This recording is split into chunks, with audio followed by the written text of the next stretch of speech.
right, well, we will get started here. Good morning again, and welcome to Michigan Virtual's webinar on creating a student-centered schedule and quality mentoring for success. My name is Kristen Flynn. I'm the Executive Director of Student Learning Services at Michigan Virtual. My team oversees the course development and teacher hiring for our nearly 200 middle and high school online courses. We have about 30,000 enrollments annually. Prior to coming to Michigan Virtual 5 years ago, I previously served as a high school English teacher and administrator at every level, including central office, over the last 22 years prior to joining the Michigan Virtual team. Just a quick bit about Michigan Virtual. We are excited to have just celebrated our 20th year in 2018 with over 250,000 enrollments. And as a nonprofit organization, we not only believe in advancing K-12 digital learning and teaching through research, practice, and partnerships, but we also know that every student can use digital learning to reach his or her potential. Today's purpose is to talk to you about a student-centered scheduling process that allows for more flexibility, student choice, and personalization, and really just to share some outcomes regarding different scheduling options at middle and high school, and provide an overview of a successful mentor for online students in a mentoring situation in a lab for, again, middle and high school students.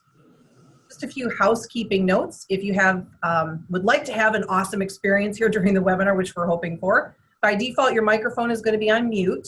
If you'd like to ask a question, however, which we encourage, please type that into the chat box and we will address those questions as they come up or at the end of the session as time permits. There's also a chat option at the bottom of the Zoom webinar screen. And so to chat, simply click the chat icon and begin typing. We will monitor the chat window during the presentation and respond to your questions in the chat as well. If you'd like to verbally express your question, please raise your hand and the webinar manager that we have on the call with us will help provide you the opportunity to speak. And just a reminder that this meeting is being recorded, so we will be sharing the link of the recording out after the fact to those that participate in the webinar, or even those that haven't if you signed up for it. So without further ado, I'd like to introduce our guests and have them each talk a little bit about their role and their in education and what they're currently doing as it relates to their expertise in this topic today. So I'd like to first introduce Mike Dollinger from Michigan Virtual. Thank you, Kristen, and good morning.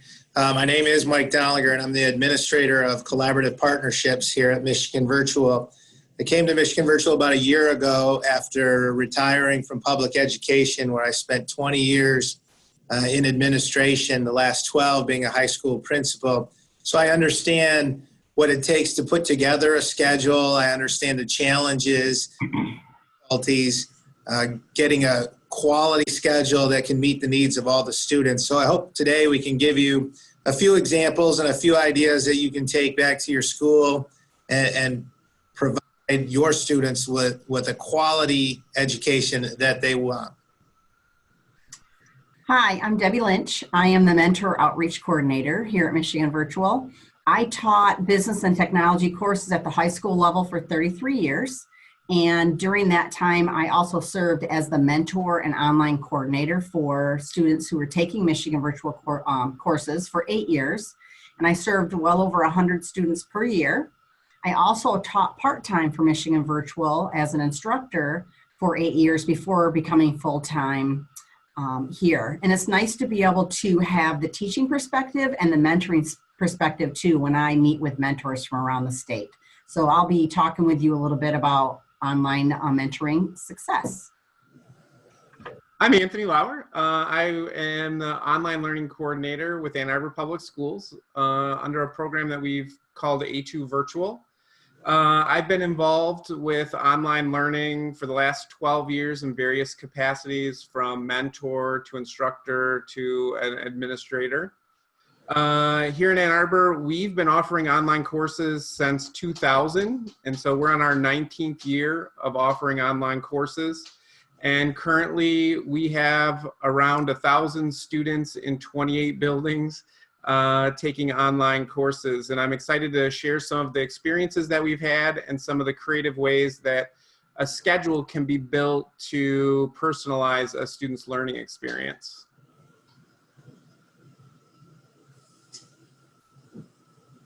Person's muted.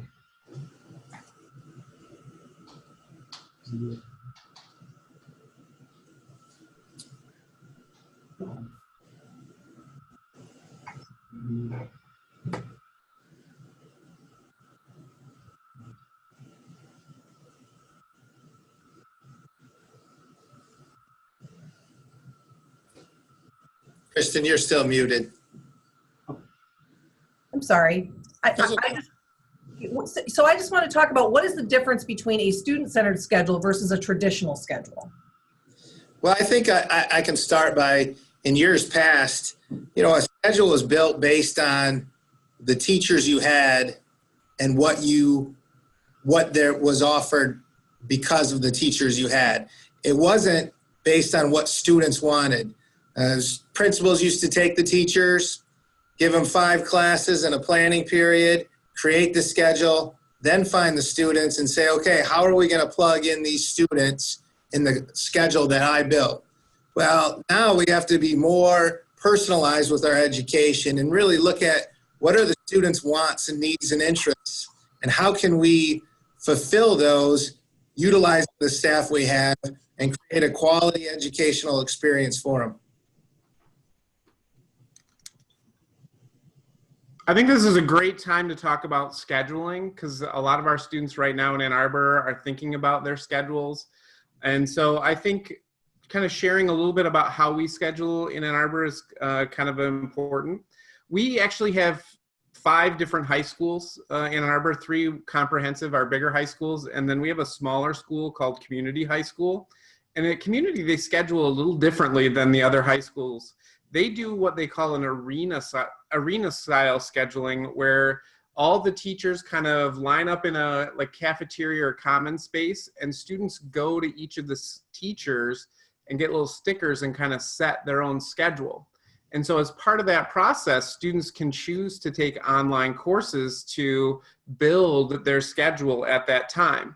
That's a little different than what happens in our traditional bigger high schools.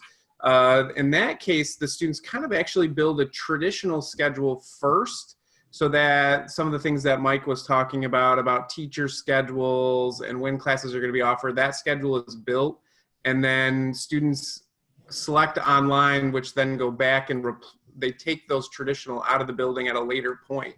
Usually those changes kind of happen in August, right before the schedule is released. Students, though, do have the opportunity to let us know as part of that process whether they're interested in taking an online course in a specific area. Like they can select, oh, I want to take an online world language. I want to take online, like an algebra class. And that kind of helps us with scheduling and trying to determine how many staff the online is going to need. So I think that's a great, there's the 2 different models that are kind of working. Our biggest challenge is that we're a program. We're not actually a school. And so when students are scheduling, they schedule within their own building. And so for us to schedule in each of the individual buildings, we would have to be built in each of those buildings. And so that is a task that we've talked about here in Ann Arbor, but we're not quite there in terms of the implementation of that. Great, thank you, both of you. For those that are just joining the call, just a reminder that you can ask questions in the chat box or raise your hand and we will turn on your mics as they're muted at this point and allow you to ask a question. So feel free to make this be as interactive as possible. Thanks, let's switch to about counselors and administrators and how do they go about scheduling or developing a student-centered schedule? I think your counselors will really enjoy a student-centered schedule because it really makes scheduling a lot easier. If you can add in some online classes with your own teacher, here's an example right here. A student might want to take 5th hour AP Calc. It just fits their schedule. They want to take band, they want to take chemistry, art, those electives. But AP Calc might only be taught 1st and 3rd hour. Well, that student in past was out of luck. You know what, they had to make a choice. But if we can grab a teacher and one of your local teachers like we do in our collaborative model that will teach asynchronously, which means not at the same time, that student can plug in AP Calc that 5th hour, go to a lab, maybe go off site and take that class, because again, they're taking it asynchronously while the teacher instructs that class 4th hour online. So that way, really, it doesn't have to be that 5th hour in this example. It can be any hour during the day that the student can fill in that gap and take the classes that they want to take. And like I said, in our collaborative partnership model, we can even train the teachers in the pedagogy of online teaching, and it can be a local teacher teaching that class. It doesn't have to be a teacher from outside. Another example could be student has 6th hour available. Government has only taught 1st, 3rd, and 4th hour. Well, you could have a teacher teach an online class outside the normal school day, such as being paid like a Schedule B or a stipend, and that student can still take their class anytime they want during the day. It doesn't have to be that 6th hour. It can be face-to-face or it can be virtual, and it allows the students a lot more flexibility. Your counselors will love it because they always have that one kid that wants to take those classes, and where do I put him in at? There's no way, if I put him in here, he's got to drop this class. If I put him in here, he has to drop this class. Well, now, by offering some online options, when that kid has that gap and he still wants to take all his other AP classes, he wants to take AP history, he wants to take calculus, he can still fit his required classes, government, in when he needs to. And it's really a win-win for the student and for the teachers. In this example, a little more money in their pocket, that never hurts. So Mike, kind of building on what you're talking about here with the flexible scheduling, is here in Ann Arbor, we're really pushing this idea of a late start and using online courses to kind of help students get to school a little bit later, start their day later, because, our first hour starts at 7:45. And so there's research out there that shows, starting later in the day will allow students to be more productive during the day. And so we're really focusing on making that option available to students and making an emphasis that, hey, you can either use an online course, or we actually have another type of course that's called the community resource course, where students like audit university courses or kind of find a volunteer in the community to go through and help with the content for a specific course. We also have students that use like athletes that need to train at the ice rink. We all know that, getting ice time is difficult. So we have students that are skaters that will go through and use online courses to help give them some flexibility or create a schedule that fits their needs. Another area is with, we have a lot of CTE programs, home building, cosmetology, that are large blocks of time where students need to travel to those opportunities. And so they can use an online course to help ensure that they're also meeting the graduation requirements and taking advantage of those unique opportunities. That's a great answer. For all you principals out there, I wish my entire golf team had an online class 6th hour, because I swear they were out of school every day. And they do have varying times in the morning, afternoon. I hear you. I remember those days. Yes. All right. Well, let's move into the mentoring space. Thank you, Mike and Anthony. I really appreciate your comments. Debbie, can you talk to us a little bit about mentoring an online student? I sure can. Everybody knows that students need an adult who takes an interest in what they're doing and actively encourages them and pushes them to succeed. And as a high school teacher, it doesn't matter what you're doing, teenagers, they just need a little extra push, and they need that adult there to do that. And the mentor, they serve as a liaison between the student, the online instructor, the parents, and the administration. So as a former online teacher, I really relied on that mentor in that school to be the eyes and ears for me, because I didn't know the kids quite like they did. So having that connection was awesome. And the mentor, they can build a relationship with students and have that personal connection for those kids that are working virtually. Effective mentors that work with these students every day and support them and build these relationships. Studies have shown that kids are twice as likely to pass their online course if they do have an engaged mentor to support them. And it's also important to choose that mentor wisely. The mentors are all saying, I really need the administrator's support to make this work. The administrators need to understand the opportunity that online provides students, as you just heard. We need some structure. The administrator needs to be involved. The mentor needs that support. And the mentor needs some time for professional development. So in the past, when I taught, sometimes, like Mike said, oh, you have fourth hour open, you can just be a mentor fourth hour. And that doesn't always work the best. You need to make sure that you pick a mentor that will build these relationships and will help to motivate these students and to keep them on track. A couple things. Sorry, Kristen. The research has shown that students that lack the motivation and the parental support, obviously they're going to struggle a little bit more. But one report summarized that mentors who understand and fulfill their roles by directly working with students day to day actually are the key to success of the program. And we've seen that, and I know the Michigan Virtual Learning Research Institute has seen that too, and the research that they've done across the state with online learning programs, and that mentor is the key piece to a student's being successful.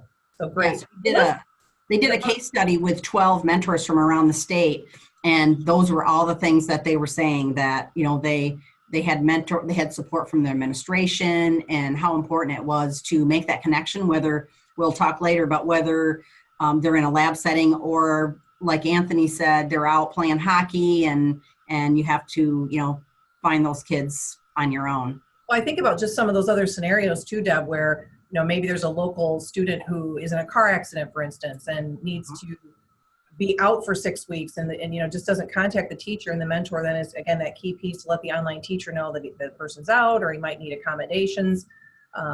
So that's really important. Yeah, great. That on the ground relationship person. So let's jump into the characteristics. You started to mention a little bit about this, but what are the characteristics of a good mentor? And I'll probably throw this to Debbie and Anthony. Well, first of all, they need to be encouraging, and they need to be have excellent listening skills and conversational skills, so they can be an advocate for those students. I said earlier, to build relationships with students and have a little bit of knowledge. We don't expect mentors to be content experts at all, but just to have a little bit of knowledge of some technology. Definitely need to be flexible and patient, organized, ability to inspire your students to devote their time to online, and ability to organize and handle multiple tasks simultaneously. Students came to my lab and took their class during second hour, let's say.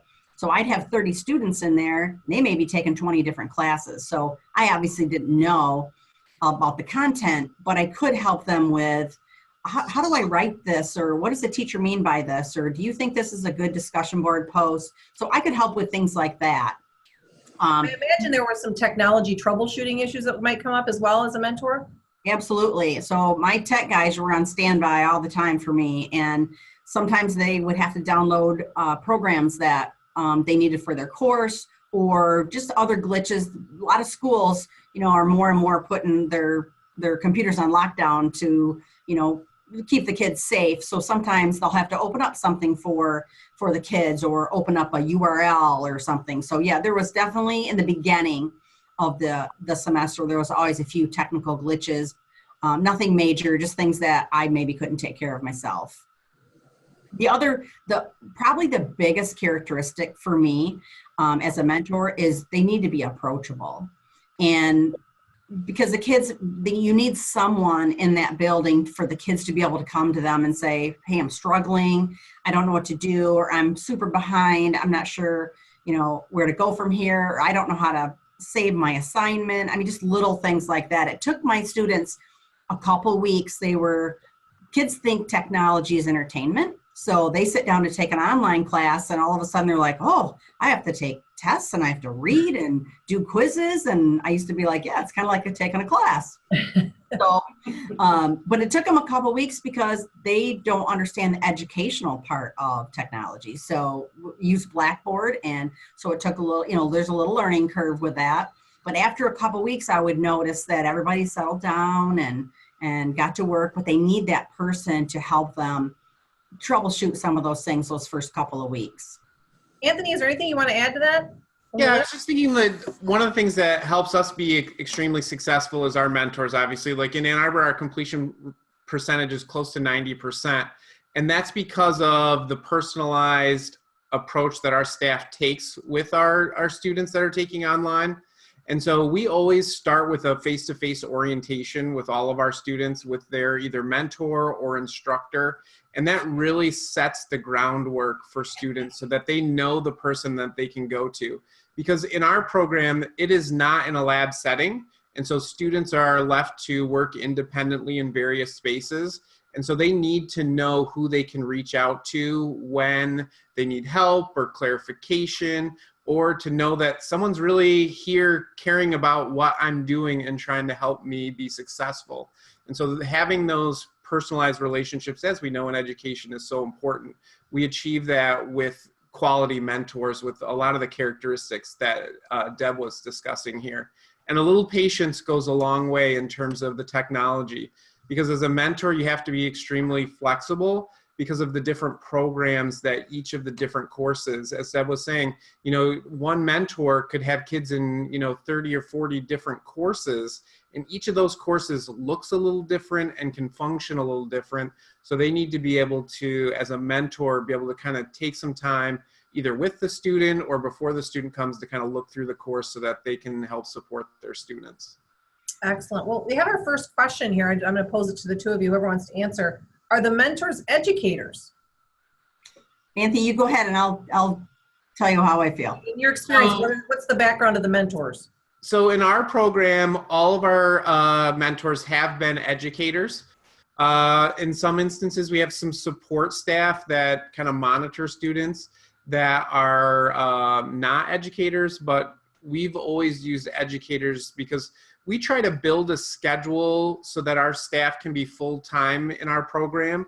And so sometimes there's not enough students in one particular area to warrant a full-time staff member. Like, let's say, like our English instructor. We may have 50 students taking an online English, different online English courses. Well, that's not quite enough to warrant a full-time person to do that. So then we supplement their schedule by having them be mentors to students in 1 or 2 or 4 of our buildings, depending on how many students there are. That's the way we did. I'm sorry, Mike. I was just going to say, I did the exact same thing. As a principal, your number one job, or not your number one job, but a job would be to make sure that all your teachers have a full schedule. And I don't want to say that if they didn't have a full schedule, I put them in the computer lab. That's not a fact at all. But I looked very closely at how I could still have a student-centered schedule and have all the teachers have a full load, and then strategically find those teachers that I know that were organized and approachable and the characteristics Deb talked about. And those are the teachers that I found for my lab setting, because I knew they'd be really good in there, and I knew it would benefit the students. Well, and I'm glad you said that, Mike, because that's exactly how we did it in my school where I taught. But the key is to make sure that, and I totally agree that teachers need to have a full schedule, and I know that's a big part of a principal's job, but it just has to be the right teacher to fit in that lab. And it doesn't have to be a certified teacher. Usually a certified teacher is a better bet just because they have the experience and they have the management experience to be able to run a lab with students, especially when they're not teaching their own content and the kids are taking several different classes. You really need to have some good management skills.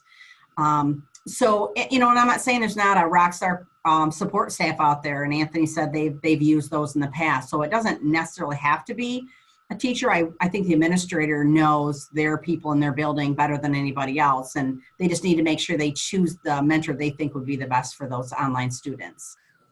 One of the things that I think is also important to use teachers is they're in this, like your SIS already. And so our mentors plug in updated grades every 3 or 4 weeks.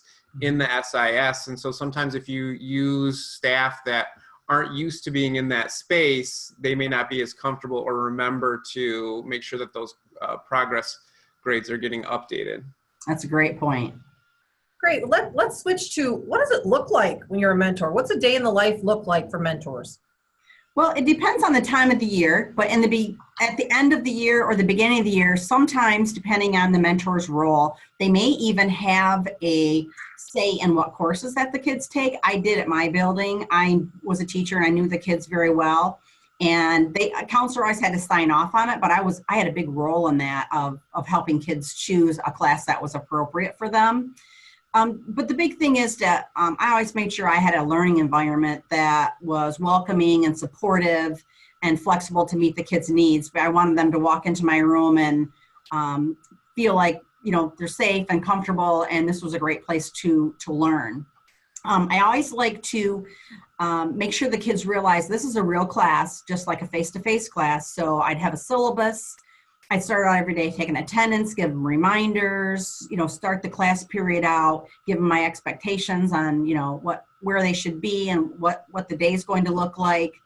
And then the rest of the time, I was mobile. I walked around a lot, made sure that I answered questions, assist with, technology issues, interact with kids, see where they're at. I always had kids print their pacing guide, which is the biggest thing to me. They had to print it and have it sitting out so I could walk by and say, hey, looks like you're doing great. You're working ahead. Or I could say, why are you, this many assignments behind, and let's make a plan to try to get caught up. And I just think that it makes the kids a little more accountable if you are mobile and walking around as much as you can. Not every student needs that, but you need to make sure kids stay on task, obviously. I did have a lab, but I also had kids, like I said, that were the hockey players and the figure skaters that I didn't see very often, and I had to seek them out individually. But the kids I did have in a lab, I tried to seat the kids together. If they're all taking a math class, I try to, everybody's taking algebra, why don't you sit over here? Everybody taking American Sign Language, sit over here. And it was really awesome to see the kids interact with each other and say, hey, how do you figure this out? And they start with connect with each other and collaborate with each other. And I thought that was really neat. They obviously didn't realize they were doing that, but I thought that was really powerful for them to be helping each other. But I also always had progress check dates and deadlines posted somewhere, and I talked about them daily so the kids knew exactly where they were, where they should be. And then I would spend some time tracking them through, now we use our student learning portal to be able to track kids. I can see when kids are working at home. I can see exactly where they're at. I can look at their grade book. And I would also spend that time connecting with online instructors and parents, because remember, the mentor is the liaison between the parents and the online teacher. And we ask our online teachers to mostly communicate with the mentor and let the mentor do the communicating with the parents and the administration, because like I said before, they do know those people better than anybody else. So Deb, as a strategy in using the pacing guides that are in Michigan Virtual Courses, we have a semester 18-week, we have a 12-week trimester, and we have a 10-week summer within all of our courses. How do you use those to get kids back on track? Well, there's a few different ways, depends on how off track they are, but we have 4 progress checks in our pacing guides in every single class, and they are 20, 40, 60, and 80% throughout the class. So I asked mentors at the beginning of the year to figure out, where's 20%? Whenever you start school from your start date, where's 20%? So post that and say, okay, progress check 1, you should be to progress check 1 on September 20th. And then this is where you should be on progress check 2, and so on. And so what that does is that makes the kids a little bit more accountable, like, oh, I need to be at this point. I have had kids that have dug themselves such a big hole that I would say, you go home, take the pacing guide, count how many assignments you have. And I remember doing this with a girl, and I said, then you count how many days you have left, including weekends or not including weekends, and you divide it and you figure out, you come back tomorrow and you tell me how many assignments you have to do. And it was really cute. She comes back, she was really behind. She comes back, she goes, I only have to do 5 a day. I can do 5 a day, and I thought, Okay. And she was super excited and motivated, and that girl got that class done. So they just sometimes as you know, teenagers can dig themselves a hole and they can't see the light. And so just simple things like that can help them. But it's the constant reassuring them of, or, encouraging them to get to a certain point.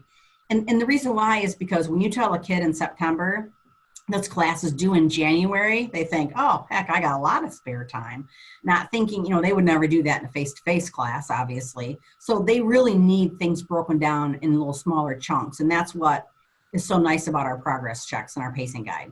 I love that example, just keeping them motivated and, setting goals. And that's, again, a really important part. Anthony, can you talk to us a little bit how you guys do proctoring of exams? Yeah, so kind of keeping the theme of a student-centered schedule, right? So the challenge is when you need to meet with students face-to-face, because if you create a schedule around the student, you want to make sure that the supports then are available when students need them. So in our program, we require that students have at least 2 tests proctored for every course, which means that a student needs access to a device, and there needs to be an hour where someone's watching them take that assessment. And so what we do in Ann Arbor is we have a couple of things. Our building mentors are available at certain times. Remember, we don't have a lab setting, so we don't have a set hour where the student is already working. So we need to make sure that we're either reserving a lab somewhere or that our mentor has a certain number of devices so that they're able to facilitate the proctoring of those assessments. And so we use a Google spreadsheet to go through and keep track of who's proctoring when. So we have a staff right now of 13 teachers, 5 of which are mentors. And so we've set up a system where students can actually go to a different building if they needed to get something proctored. And then we have a way to kind of track that. Another challenge is passwords when you think about proctoring. And so how do you manage all of those passwords? And so that's also kind of part of our Google Sheet. And then we also, on Tuesday evenings, offer a lab at one of our middle schools where students can drop in. And then we have 3 or 4 staff members there that are able to facilitate either the proctoring of tests. For some of our world language classes, we make our instructors come in, and students are able to kind of come in and participate in a few face-to-face activities to kind of help with the development of their understanding of the language. And then we also generally have a math instructor available for students to kind of drop in and get assistance with potentially topics in their course. But proctoring is a big requirement, and it's something that needs to be taken into consideration when you're choosing your mentor so that you know when they're going to be available, because our requirement is 2, and some like AP courses, they want all of their assessments proctored. And so what we're finding is that ends up being 6 to 8 tests throughout a term. And so that's a big commitment that you're asking of your mentor to go through and be available and make sure that they have a device for that student so that they can kind of complete those assessments. It's a challenge and it takes a little bit of logistics, but like I mentioned, we have 1,000 students in our program right now, so it's feasible, but takes a little bit of planning to go through and facilitate that expectation. Sounds like you've got a great system in place with your 5 mentors. We appreciate that proctoring as an online instructor. We appreciate you proctoring those tests. That's awesome. Deb, is there anything here in the resources that you wanted to share? Yeah, can you click on that? This is a Google site that I have right now. Eventually it's going to, we're going to transfer it over to our website, but I have some great resources for mentors. I have an update page that every time something new comes up, I throw that on there. Any neat updates, we're constantly making updates to our student learning portal. We've had some exciting updates about the student learning portal, and we have way more exciting updates coming down the pipe. I do have a link to the student learning portal up there where I have a presentation for the affiliation user, which that's the person that creates and enrolls kids. And I have a presentation for mentors, and it literally goes through our new student learning portal and explains how they can mentor students. And then up on top, I have a link to Middlebury courses. Those are some of our language courses that aren't in our student learning portal, and how mentors can help students with that. I do have a Blackboard presentation that I noticed when I was a mentor. Like I told you earlier, kids really struggle with Blackboard in the beginning. So I created a presentation that people can show students in a lab, or like Anthony's students who aren't in a lab, they can just send that to the kids, share that presentation with them. They can go through, makes them a little more comfortable with Blackboard and how to use that before. And we have a great Unit 0 assignments inside of the Student Learning Portal, but I just felt like this really helped kids feel a little more comfortable with Blackboard. Then I have an ASL, American Sign Language Voice Thread. And what that is VoiceThread's a little difficult. And when I was a mentor, every year I go to another class and get a second year American Sign Language kid, have them come down and teach the first year student how to use VoiceThread. Well, one of the American Sign Language teachers made this presentation for me. So I share this with mentors to share with their students. And it's a PowerPoint that literally goes through step by step and explains how to use VoiceThread. And basically VoiceThread is how the students are filming themselves, and they're uploading these voice threads so the instructor can view them. So, and at the very end of this presentation, there's also a YouTube link. So depending on how the kids work best, they can watch the teacher walk through it instead of just watching the presentation. So, and then I just have some other resources on there that we have a great PLP, our professional learning portal. We have some great mentor resources there that I go into. So I like to send mentors here to get any information they can. And then obviously I have a contact page where people can contact me. I do a lot of trainings around the state. I go to schools, doesn't matter where they're at. I go to the UP, I go everywhere. And I do a lot of virtual trainings too, anything I can do to help, because obviously that's my role. I'm the mentor support. So that URL, my Google site, is just a great mentor resource for people. And just a reminder for those on the call, our professional learning portal has thousands of courses, both sketch bearing and non-sketch bearing, for educators and mentors specifically. So look for that professional learning portal through Michigan Virtual. All right, look, as we're starting to wind down, I'd like us to think about the best practices in online mentoring, what the research is saying are best practices. Well, being engaged, obviously, like we've talked about, and to piggyback on Anthony, I did have a lot of kids that I didn't get to see every day. I used remind.com, which a lot of teachers use. That was the best thing that ever happened to my educational experience. And so those kids that I couldn't see during the day, we would communicate on Remind, and that was really effective for me. But I met with kids every single week. And so every Friday I meet with the kids, whether it was through Remind or in my lab, and I would go over how they're doing. I always started with the kids that were doing poorly, because if I ran out of time, then the kids that I didn't need to talk to, I didn't have to. But I would meet with them every week and talk about their progress and give them some, set some goals.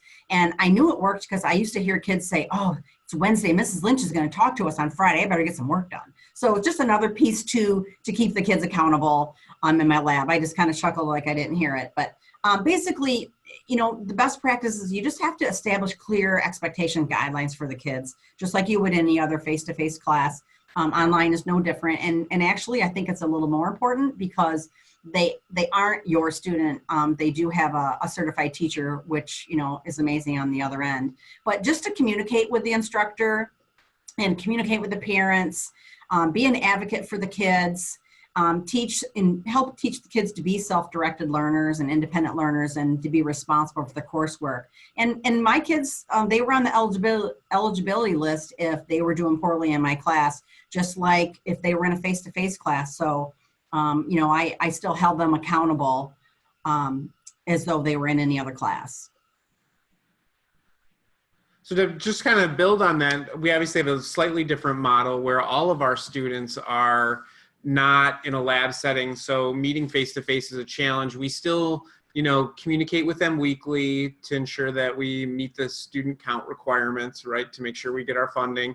And then we also make sure that our mentor is in that building at least once a week. So we have four mentors, and they cover 10 buildings. And so depending on the number of students in each of the buildings kind of dictates how much time they spend. And so our students kind of know when the mentor is, what day they're going to be there, or in some instances, what half day they're going to be there. But I think holding them accountable and being an advocate, like you mentioned, is so important, even if you're not meeting with them face to face. And so making sure that we're communicating effectively, whether it's through email, through phone calls, or scheduling that face-to-face meeting when needed, is ways that we really help students kind of be successful in this unique learning environment. Go ahead, Kristen. As we wind down our last couple of questions, I just wanted to ask about student performance in a lab versus working independently. Right, I was going to say that Anthony just kind of walked right into that. So we've talked about that the last couple of minutes. And I think that, I mean, obviously study shows that kids do perform a little better in a lab setting because they do have that constant interaction with the teacher. But it doesn't mean that the kids don't perform. My kids that I didn't see every day, they did well too, but I still had to find a way, like you do in Ann Arbor, Anthony, to connect with those kids. You can't just let them go in September and think they're going to do well in January. So if you don't see them, I just think that the mentors, administrators need to understand that mentors need that time to connect with kids so they can meet with them on a regular basis. That's important. So if they're not in lab setting, that's fine, but they do need the time to be able to connect with those kids, because I think that's really important. Anthony, how does Ann Arbor handle that? Yeah, so all of our mentors at this point do not have traditional classroom required times. So they're either mentors or online instructors or performing a role that we call a liaison to the building. So our teachers have that flexibility to meet with students throughout the day, because if you build a schedule around students, then you're going to need to make sure that they have access to the supports they need at all times throughout the day, depending on when they have what we call their online hour. So all of our students have, if they're doing an online course, it has replaced a traditional course. So in their schedule somewhere, they have an hour that's dedicated to either their online work or, not working in a traditional setting. And so, depending on when that happens throughout the day, you're going to need hopefully someone available to them to help support them as they work through the courses.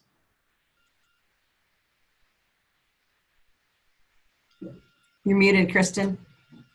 Sorry, thank you. Anthony, how do you provide professional development and share effective strategies for mentors? I mean, you have the sheer volume of mentors, not just one. Yeah, so we have, as I mentioned, the 4 mentors, and then we also have, 10 instructors that are either what we call a hybrid, where they teach some traditional and some online. We have some instructors that are completely online. I've 3 full-time math instructors due to the number of students that we have in our online math program. And so what really our PD kind of centers around, first of all, is a PLC. We make sure that we try to meet every other week to discuss best strategies as far as what people are finding as successful to motivate students.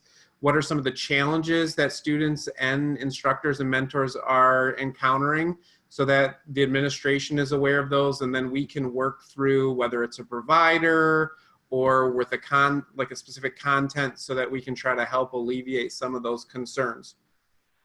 We also, I like to go through and make sure that I'm kind of up to date on some of the tools that are available to help things happen more efficiently. And so I kind of gain those tools by going to conferences like at McCall, or I get a lot of information actually off of Twitter as far as like some of the best practices and some of the new things that are coming out. We use Moodle in as our LMS. And so Moodle is an open source, and so there are a lot of great resources, and people share a lot of great strategies through Twitter that I then kind of collect and then cultivate and then find ways to implement and share with our staff. So and then, one of the strategies that has come up that we've used a lot recently is Formule.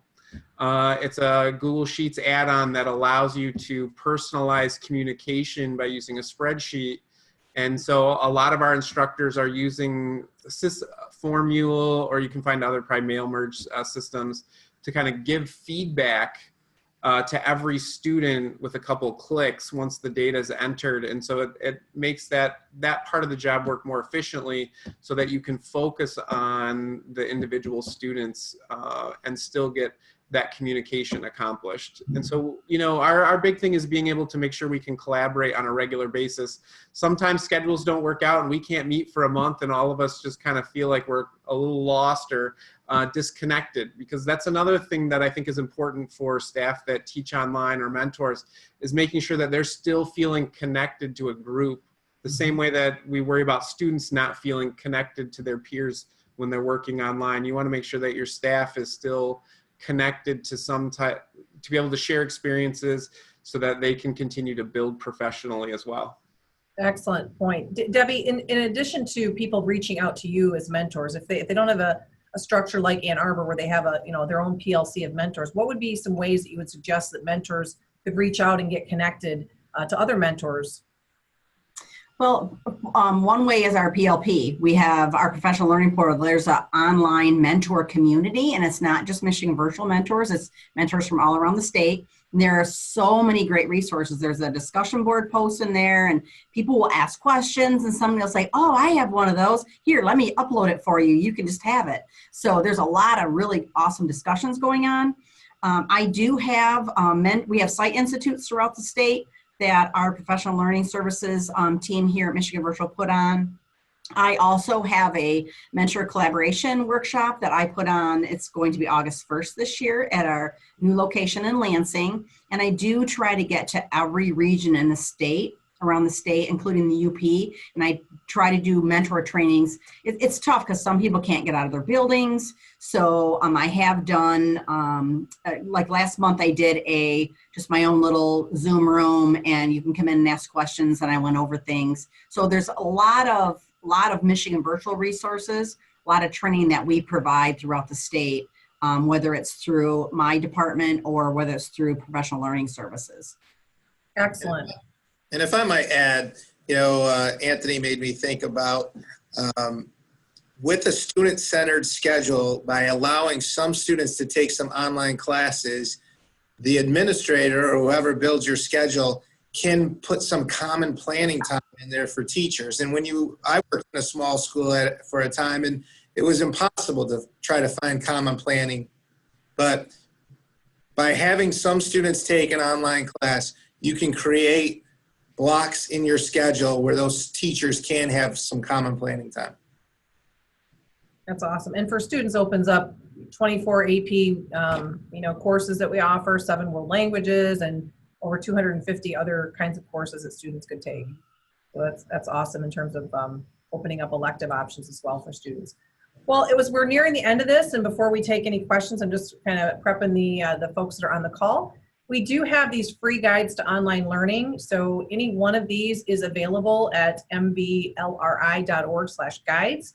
They are free, they are research-based, and these are really not just research findings, but practical strategies that really help with implementing online learning. So your school board has questions, there's a school board guide. Your mentor needs to know about what are the fundamentals and best practices, many shared here with Debbie, or from Debbie and Anthony today.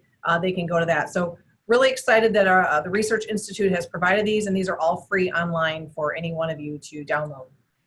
So at this time, thank you, panel. I really want to thank everyone for their time today, especially Anthony, who is on spring break this week and still managed to be part of our webinar. So I hope he gets some time off.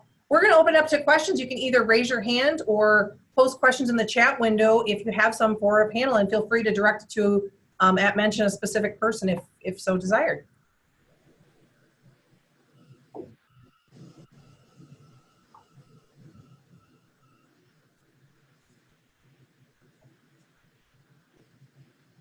Any questions?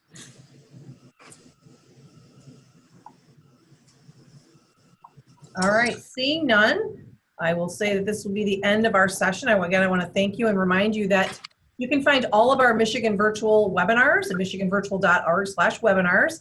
And this will also be uploaded eventually on there as well. We record all of these and we'll upload them. So if you want to rewatch this or send it on to someone else, send it to one of your mentors, with all the resources that are available, we really encourage you to do so.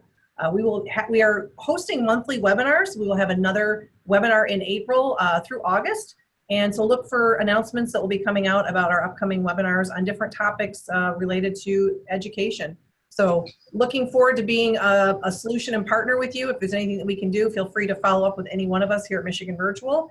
And you will have a follow-up email with this recording soon. Really want to thank everyone again. Thank you, participants, and thank you to our guests today. Have a great week, and hope it looks like spring in your neck of the woods sooner than later. Take care, everyone. Bye. Right.